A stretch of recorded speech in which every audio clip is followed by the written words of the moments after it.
बिस्मिल्लाहिर्रहमानिर्रहीम, अस्सलाम वालेकुम। मैं हूं आपका होस्ट उस्मान ज़ेब और आप देख रहे हैं यूट्यूब चैनल उस्मान ज़ेब।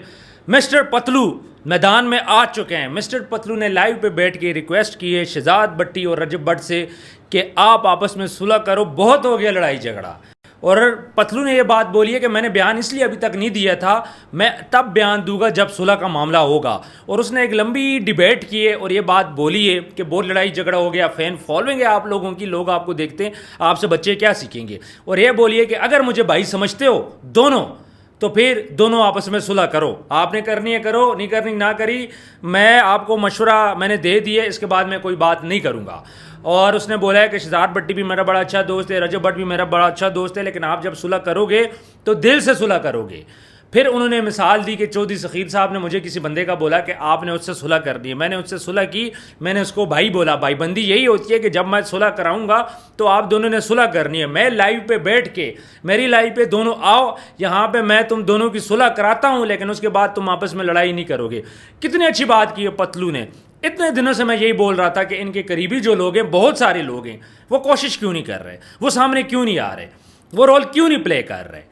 जो लोग इस चीज़ को ख़त्म कर सकते हैं, हमने तो बड़ी कोशिश की दोनों साइडों से कि इस मामलात को ख़त्म करें, लेकिन दोनों फायरिंग का मामला, उसके बाद जो भी मामलात हुए बढ़ते गए, ऑडियो लीक से लेके वीडियो लीक से लेके ये मामलात इतना कोई दुश्मनी तक आ गए कि 25 तारीख का टाइम डिसाइड होता है। और 25 तारीख को दोनों एक दूसरे को टाइम देते हैं, जी आ जाओ जी फ़लाँ जगह मिलते हैं और ये करते हैं। और रजब भट्ट ने तो टिकट भी दिखा दिए।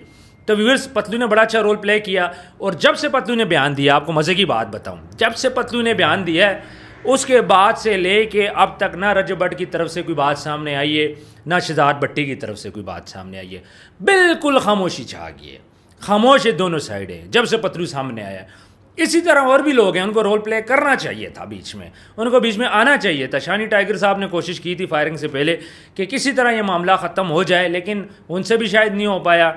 लेकिन अब पतलू के सामने आने से क्या हुआ है कि खामोशी छा गई है दोनों तरफ। तो मैं यही कहूँगा कि बड़ी अच्छी बात है, पतलू जो कि मैच्योर बंदा है। फिर पतलू ने और बहुत सारी बातें की हैं कि मैं एडमिट करता हूँ, मुझसे भी गलती होती है, मेरी ज़ुबान, वो कह रहा है कि जब मुझे गुस्सा आता है मेरी ज़ुबान थोड़ा सा फिसलती है तो रजब भट्ट मुझे स्टॉप करता है, रजब भट्ट मुझे गाइड करता है, मैं उसकी सुनता हूँ। तो अब रजब भट्ट भी मेरी बात सुने। रजब भट्ट को चाहिए कि इस मामले को ख़त्म करें, शहजाद भट्टी को चाहिए कि इस मामले को ख़त्म करें। कितनी अच्छी बात की है पतलू ने। और ये पहला बंदा है कि जो प्रॉपरली यहाँ पे कूद पड़ा है, जिसने आके बयान दिया और दोनों को ये बात बोली है कि मेरी लाइफ पे आओ और आके मैं तुम दोनों की सुलह कराता हूँ। तो प्रॉपर इस टाइम पे पतलू इस चीज़ के पीछे आ गया। लेकिन पतलू ने यह भी बोला है कि अगर मेरी बात ना सुनी तो मैं दोबारा इस पे बात नहीं करूँगा। मैंने इसलिए पहले बयान भी नहीं दिया था कोई भी, क्योंकि मैं सुलह की बात करूँगा, मैं पुरम रहने की बात करूँगा, मैं लड़ाई झगड़े की बात नहीं करूँगा, मैं इसको प्रमोट नहीं करूँगा। साथ उन्होंने बड़ी अच्छी क्लास ली है कि आप क्या दिखाना चाह रहे हो अपनी यूथ को, जो लोग आपको फॉलो करते हैं आप उनको क्या दिखाना चाह रहे हो। शहजाद भट्टी को भी इसने बोला है, रजब भट्ट को भी इसने बोला है। तो मेरा ख्याल है कि बड़ा न्यूट्रल लेकर उसने, पतलू ने बड़ी अच्छी बातें की हैं। और पतलू ने कोशिश की है कि ये मामला ख़त्म हो जाए। हालांकि मामला इस टाइम पे बढ़ चुका है, रजब भट्ट और उसके दोस्त खुल के सामने आ गए। पहले ये था कि रजब भट्ट खामोश था, लेकिन अब रजब भट्ट भी खुल के सामने आ चुका है, शहजाद भट्टी भी खुल के सामने आया। शहजाद भट्टी ने इनकी रिकॉर्डिंग्स भी निकाली, हैदर का मोबाइल भी व्हाट्सएप हैक किया, रजब भट्ट का पुराना जो व्हाट्सएप था वो भी उसके पास चल रहा है। तो शहजाद भट्टी ने रिकॉर्डिंग भी ले ली है। सेम रजब भट्ट के पास भी कुछ हैं रिकॉर्डिंग्स है, ऑडियो। वो ये कह रहा है कि मैं ये फ़र्क खोकर साहब को दूंगा और फ़र्क खोकर साहब आप मुझसे रब्ता करें तो मैं आपको सुना देता हूँ। इस किस्म की बातें चल रही हैं, मतलब एक दूसरे को गंदा किया जा रहा है। देखें, जब दोस्तियाँ होती हैं, रजब भट्ट ने शहजाद भट्टी को बड़ा भाई बोला था, जब दोस्तियाँ होती हैं तो फिर बहुत सारी ऐसी चीज़ें होती हैं कि जो चीज़ें एक दूसरे के हाथ लग जाती हैं। दोस्ती यारी में ऐसा हो जाता है। लेकिन क्या जब हमारी लड़ाई होगी तो हम एक दूसरे की चीज़ें आउट करने लग जाएंगे, क्या हम एक दूसरे के खिलाफ बातें करने लग जाएंगे। मेरा ख्याल है कि ये बहुत ही गिरी हुई हरकतें हैं जो कि दोनों साइड से हो रही हैं। एक साइड से वीडियोज़ का मामला है, कुछ वीडियोज़ आई भी हैं, हैदर की वीडियो एक मार्केट के अंदर चल रही है इस टाइम पे, इसी तरह स्क्रीनशॉट चल रहे हैं, शेजी का चल रहा है, मां डोगर का चल रहा है। तो इस किस्म की चीज़ें चल रही हैं जो कि कितनी गलत बात है इनके फ्यूचर के लिए, इनके करियर के लिए, इनके माँ बाप की इज़्ज़त के लिए। अगर ये समझे तो इज़्ज़त किसकी ख़राब हो रही है, माँ बाप की इज़्ज़त ख़राब हो रही है। हैदर की कल को शादी होनी है, फिर ससुराल के मामलात हैं, रजब का ससुराल है, शेजी का ससुराल है, मान डोगर की शादी होनी है। तो ये चीज़ें बड़ा अफेक्ट करती हैं इन चीज़ों के ऊपर। ये बातें आपकी नस्लें याद रखती हैं, ये बातें शायद अभी तो समझना है, कल को उनके बच्चे होंगे, फिर इन बच्चों के रिश्ते होंगे, बहुत से मामलात होंगे, तो तब जाके उनको ये चीज़ें सारी समझ आएंगी। अभी तो जवानी का नशा है, अभी तो फेम का नशा मसला नहीं है, लेकिन फ्यूचर में मसला आएगा। दूसरी तरफ शहजाद भट्टी की हम बात करें तो 7 साल से ये पाकिस्तान से बाहर है, ठीक है। और इस पे और भी केसेस चल रहे हैं, एक और केस इस पे हो गया, तो इसका क्या जाना है? इसका कुछ भी नहीं जाना। वो ऑलरेडी बाहर वेल सेटल्ड है, अपने मामलात कर रहा है, पैसे कमा रहा है, चीज़ों को मैनेज कर रहा है। तो शहजाद भट्टी जो पाकिस्तान नहीं आ सकता, एक और केस उसके ऊपर हो जाता है, तो फिर उसको इस चीज़ से फ़र्क नहीं पड़ता। लेकिन अखलाकियात क्या है? अखलाकियात यही है कि जो आपको लोग फॉलो करते हैं उनके लिए ही आप इस पर सुलह कर लो। मज़ीद लड़ाई करने की ज़रूरत नहीं। आप जो इंडिया की साइड पे लगे हुए थे उस साइड पे ठीक थे, जो आपका स्टैंडर्ड था, जो आपका कैलिबर था। यहाँ पे आके आपने अपना स्टैंडर्ड को गिरा दिया, तो मज़ीद इसको ना गिराएं। और बाकी सब दोस्तों से यही है कि यार पढ़ो इस मामले में, इस मामले को ख़त्म करो। जितनी जल्दी ये मामला ख़त्म होगा उतनी जल्दी सबके लिए बेहतरी होगी। घर के ऊपर फायरिंग हो चुकी है, ये ना हो कि एक दूसरे पे फायरिंग हो जाए। ये तो हो गए इनके अपने मामलात। अब दूसरी तरफ पाकिस्तान के इदारे क्या कर रहे हैं, पाकिस्तान के इदारे क्या सोच रहे हैं? एक तो बाइक वाले जल्द पकड़े जाएंगे, जैसा कि रजब भट्ट ने बोला है इनका ताल्लुक 333 ग्रुप से। और दूसरा उसने बोला फ़र्क खोकर साहब को कि बड़ी मुबारक हो, आप सियासत में आ चुके हो। अच्छा, अब इस टाइम पे इदारे क्या सोच रहे हैं, इदारे क्या चाह रहे हैं, इस पर भी मैं थोड़ी सी बात करूंगा। थोड़ा सा हल्का सा आप लोगों को बता देता हूँ, वैसे मैं नेक्स्ट वीडियो इस पर डिटेल बनाऊंगा। सबसे पहले हम बात करते हैं सीसीडी की। सीसीडी इस टाइम पे बड़ा अच्छा काम कर रही है, ख़ास तौर पे उन लोगों के लिए कि जो थ्रेड दे रहे हैं सोशल मीडिया के ऊपर, जो डाला कल्चर को प्रमोट कर रहे हैं, जो गार्ड गन्स को प्रमोट कर रहे हैं, तो सीसीडी उनके खिलाफ एक्शन ले रही है।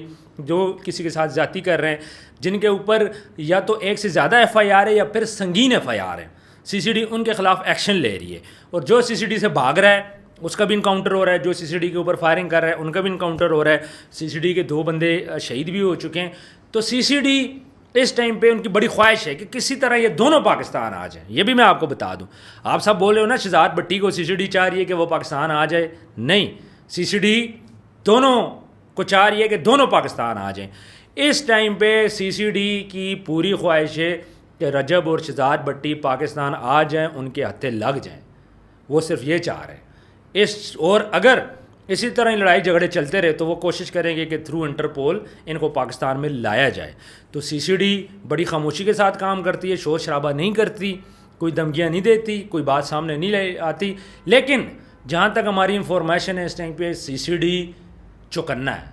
वो वेट कर रही है कि किसी टाइम भी रजब भट्ट और शहजाद भट्टी आएँ पाकिस्तान, ताकि एक मिसाल वो पैदा कर सकें कि जो बंदा भी थ्रेट करता है पाकिस्तान के अंदर, जो भी पाकिस्तान के अंदर बदमाशी करता है, जो भी लड़ाई करता है, चाहे वो सोशल मीडिया हो चाहे वो रियल लाइफ हो।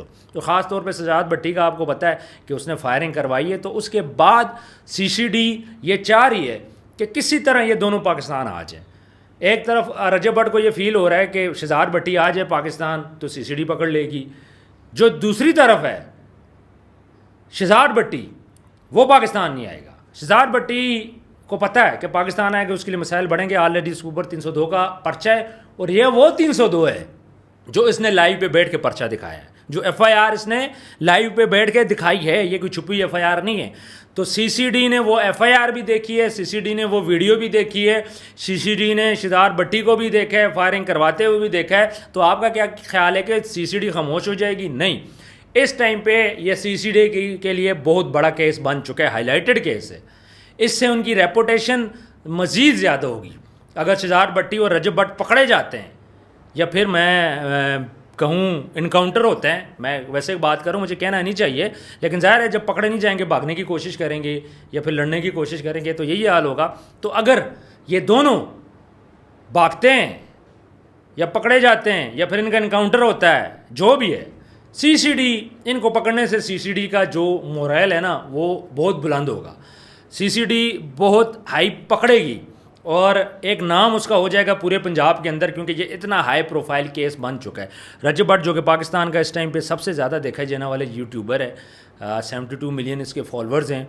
तो रजब भट्ट के घर पे फायरिंग हुई है, हाईलाइटेड केस है इस टाइम पे। रजब भट्ट पाकिस्तान छोड़ चुका है सिक्योरिटी के लिए, शहजाद भट्टी भी पाकिस्तान छोड़ चुका है।